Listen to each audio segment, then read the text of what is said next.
What's up guys, Chris here again with another Eden Zero chapter review. And I have to admit, this was another pretty good chapter and alludes to the setup of two fights for the following chapters, as well as a somewhat surprise meeting at the end of this chapter, and even some slight possible confirmation of what could happen in the future on something that I predicted in a future chapter review. But before I get into the actual video and do a quick recap, don't forget to support the channel by liking this video and subscribing and hitting the notification bell for updates on future videos. It really does help, and I do really enjoy that the Eden Zero content has been getting more and more traction lately. And the Eden Zero explained videos have been doing fairly well, and it is honestly I'm really happy that they're doing very well. The Ether Gear one is about to reach 500 views, and the Shiki one is close to 400. I know you're probably wondering where the rest of these are. I'm doing actually a bunch in advance, and maybe doing some slight tweaking as the chapters come out to make them as current as possible as they are uploaded. But also don't forget to support me on Patreon and do a tip on coffee, as Patreon has some pretty nice rewards. As I'm still a significantly small channel, so I don't have too much to offer, but I do have a nice Discord server where you can chat with people. I also have access to patron exclusive polls and video review suggestion ideas, so you can interact over there. But with all that out of the way, let's get right into the chapter. So last week we basically got the full fight of Wise versus Naze, the guy with the hypnotic ether gear, while he was in a giant mech. Wise basically had full-on control of that fight the entire time, managing to set up electronic jammers, and even managing to destroy the armor, for the most part, of that Sea Devil armor that he had placed on. But at the end of the chapter, Wise revealed that he managed to obtain overdrive and managed to completely obliterate Naze's mech. We also got alluded to potentially the dark future of Rebecca losing her legs in some dark future. For all I know, it's like maybe 5 to 10 years in the future, seeing as how old Shiki is at that point. And we basically just get something alluding to the death of everyone on the Eden Zero, potentially, as Rebecca, being flashed back to the present, ends up not hearing all of the information that would help her fix whatever would come in the future. But with all that recap out of the way, let's get right into chapter 151, Handprints. So we finish up where we did last chapter, with Wise decimating Naze, as he realizes that Wise can do overdrive, just running away in fear, saying he did not sign up for this. So yeah, it's obvious this guy cannot take on anyone in overdrive, and it's very obvious that he himself does not have overdrive also. So, fairly easy fight. This guy might actually be the weakest member of the Oceans. So yeah, that's pretty funny. Wise is about to go and catch him, but then he collapses on the ground, falling out of overdrive, as he states that overdrive takes up a lot of his ether, even more than Arsenal. So he can't really chase him right now, and it's not really his priority. He needs to meet up with the others so that they can find Rebecca. We then reach Naze, who is sweating in fear, going into the Oceans group chat. So yeah, turns out everyone in the Oceans has a chat. So that's kind of funny. He tells everyone that things are bad news. Lyra just says that her show's starting and she'll talk to him later. He then says that they have to listen to him as the enemy can use overdrive. Milani shows up in the chat saying, "I know. I mean, that's how they got me." And then all of a sudden, another guy who we learn his name is Callum, another member of the Oceans, just puts up a nice rabbit emoji in the chat, with Naze just being like, "What the hell? What's with that sticker? You gotta learn how to use this chat, man." As we then cut back to the starting of the fight between Rebecca and Lyra, as Rebecca begins to question the card game and how this is going to happen. Lyra begins to explain that it's not just a card game, but in Lost Card, every time you lose in this game, apparently a piece of your clothing gets lost. And the crowd is filled with a bunch of guys. Okay, I have a feeling this might end up being like a fan service fight. I mean, I'm not against fan service, and even though Eden Zero has a lot of fan service, it's not that bad. I've not had much of a problem with it. But if that's what this fight's going to end up being, that's kind of something I'm not entirely sure how to react. If there's good action in it, I'm not going to care.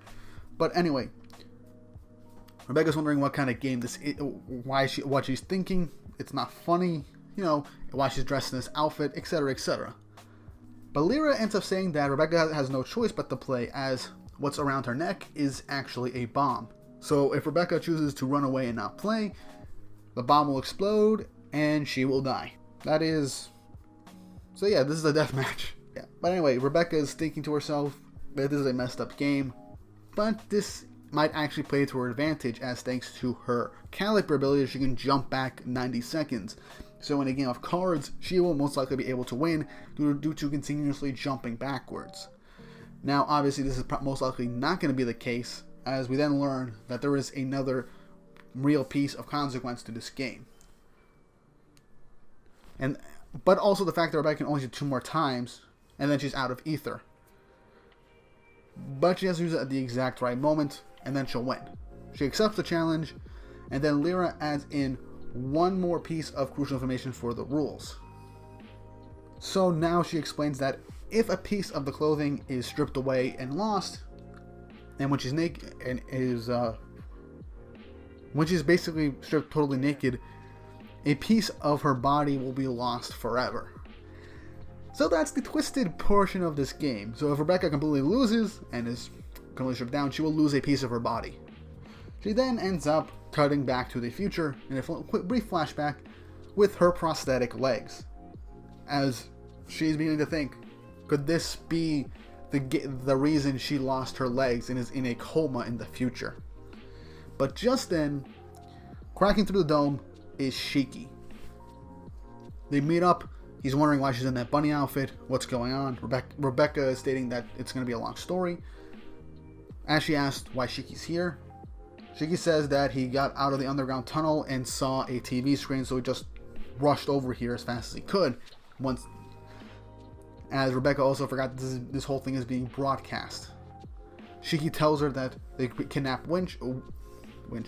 Shiki tells her that they kidnapped Witch and that she's probably in the same spot where the All Link is. Lyra, just annoyed and unimpressed, states that he's interrupting her show, with the crowd booing them. Shiki tries to bring Rebecca along with him, but then Lyra reminds Rebecca of the bomb around her neck as she pushes Shiki back, as she continues to explain that as long as the bomb is around her neck, she has no choice but to do whatever Lyra says and to play the game. Shiki says that is very low, but then all of a sudden a handprint appears on his face. When the two of them are wondering what it is, all of a sudden Shiki is thrown down to the ground by another member of the Oceans. And this is revealed to be Callum, the same guy who has no idea how to use a group chat, and with a... yeah, that's honestly kind of hilarious. But he shows up and stating that he will take care of Shiki, as then another handprint appears on Shiki's shoulder and then pushes him down right through the floor, down into the ground, as then a fog appears and he morphs into Callum, as it's basically Shiki is fighting a guy that can turn himself into mist. So this could be another part of his ether gear or something else. And what I would think that would be pretty interesting is if we meet somebody that has 2 different ether gears. Now that would be something interesting and very cool and slightly overpowered, and add a bit more variety into the ether gear pool and make a lot of fights even more interesting if you have to figure out how to get around 2 different powers from one single person. So yeah, Callum confronts Shiki, saying that he's the one that Shura talked about, the same gravity powers that Shura has. We get the title card that he is an Imperial Special Forces member, Ocean 6, name is Callum. As then Lyra says that we have to get started with the game. We then cut back to the airspace, back into deep space outside of Planet 66, with all of the Imperial Army basically panicking over the fact that Justice is wiping out a crap ton of ships with just himself alone. As we then see Justice continuously using stuff like Chariot to wipe out a crap ton of battleships, as it is basically stated that he is a member of the Irrational States Interstellar. But the Imperial forces keep saying not to be scared and that they still have him incredibly outnumbered and to attack in waves. As he's fighting, Justice talks to Eraser, asking why is there unidentified ships in their friendly signals. As Eraser just says that that's the rebel army and that he's heard of them, right? Justice doesn't like the fact that they're working with a civilian organization, but he does state that to ignore that and just let them fight alongside them. He is wondering where Jaguar is and why he's not here. Justice says that he has another matter to attend to, as Eraser asks what it is, and if it's even more important than the fate of the Aoi Cosmos. But just what Justice says might actually confirm something that I've been thinking of. He states that what he's doing is to help the Aoi Cosmos, and that they're going to stop Nero's ambitions. I'll talk about this at the end of the chapter real quick, but now let's jump back to Homura, as it appears she has managed to leave the mirror. She's outside of the mirror world, is wondering what's going on, and that she has to find the others. She notices that someone's there. Someone points a gun at her, stating freeze, and it's revealed that it is one of Justice's companions, as Rebecca remembers who he is, and just states that he is the forgettable man in glasses, and does her same bit where she misspeaks, that she just speaks out loud what's on her mind without really thinking, as once again we get his name being Creed, and that's how the chapter ends. So yeah, another pretty good chapter for Eden Zero, primarily setup, but I'm not against it. We're getting the fight with Shiki and Calamy, another member of the Six, which was to be expected. I did not expect Shiki to fight Shura right off the bat again. He is going to have to fight his way in simple shonen fashion against someone that's almost as strong as him, take him down, and then go on to the big bad. We also got the fight with Lyra and Rebecca about to start with some interesting rules, so this is probably going to be the fan service fight. But it could end up but with the idea that if you lose, you will basically lose the game completely, you will lose a part of your body. Now, will this be the game that results in Rebecca losing her legs in the future? We don't know. But the fact that she jumped to the future accidentally due to the fact that she was with Lyra, and she went to a future where she lost her legs, and now she's playing a game where she could lose a part of her body if she loses, the pieces do seem to fit in place. But for all we know, this could just be a huge red herring. We could think that this is the moment that Rebecca could lose a part of her body and she loses her legs, but this might not be it. We have no idea what this could be, as it's possible that it could be in a future arc. But with how strong Shura is, and with the vastness of the Nero Empire, it is very likely that this is the event that causes Rebecca to go into her coma and lose her legs. But again, Machina could just be throwing us a curveball, making us think something, when really this is something else entirely. But the interesting thing is the other two parts of this chapter. Just this conversation with Eraser makes me think that we might jump away from Nero 66. As he says that Jaguar, another member of the Interstellar Irrational States, is going somewhere that is to help the Aoi Cosmos and to stop Nero's ambitions. Now remember way back when I first started covering Eden Zero manga chapter reviews, and back when this arc initially began to start, we had no idea where Ziggy and Elsie were, same with Justice, and I predicted that we could in fact have this arc take place in two separate locations, with the army, the rebellion, and Shiki's group fighting over on Planet 66. Meanwhile, Ziggy will confront Nero on Planet 1, the temple, the main home base of Nero, where he is still presiding over by himself. So Ziggy, since he does want the all-link system, he might want to take out Nero first and then head there, and perhaps Elsie ended up going to fight him on his way there, leading into a three-way fight. But with Jaguar going somewhere else, it's very likely that maybe he is off and managed to find out that Ziggy might actually go towards Nero also, but might also just want to take down Nero first to decrease the fighting force of the Empire and to take out one of the Irrational States, Galactica. Do I think there could be an impromptu team-up between Jaguar and Elsie? That would be cool, as they would most likely have the exact same opposition, as Ziggy would most likely be there with Elsie fighting off Ziggy, and with Elsie fighting off Ziggy, all Jaguar fought Nero. And this would be a pretty interesting way to jump away from the action. We finish off some of the matchups right now, like Rebecca and Lyra, and Shiki and Callum. Have some other stuff go on, and then jump over to Planet Nero 1 with the battle between Elsie and Ziggy, and Nero and Jaguar. Or start off with Ziggy versus Nero, and then Jaguar showing up, and then maybe Elsie showing up again also. This is looking up to be a pretty significant war arc, and if this does add in a bit more action and uncertainty for the rest of the arc, I am honestly all for it. I honestly can't wait to see what's going to happen next. Eden Zero has been doing really great recently, and I am also rereading some older chapters, perhaps trying to figure out if there is some stuff that I missed that could allude to future arcs, and maybe this arc in particular as well, as that's how a lot of stories tend to go. But yeah, I'm really enjoying Eden Zero.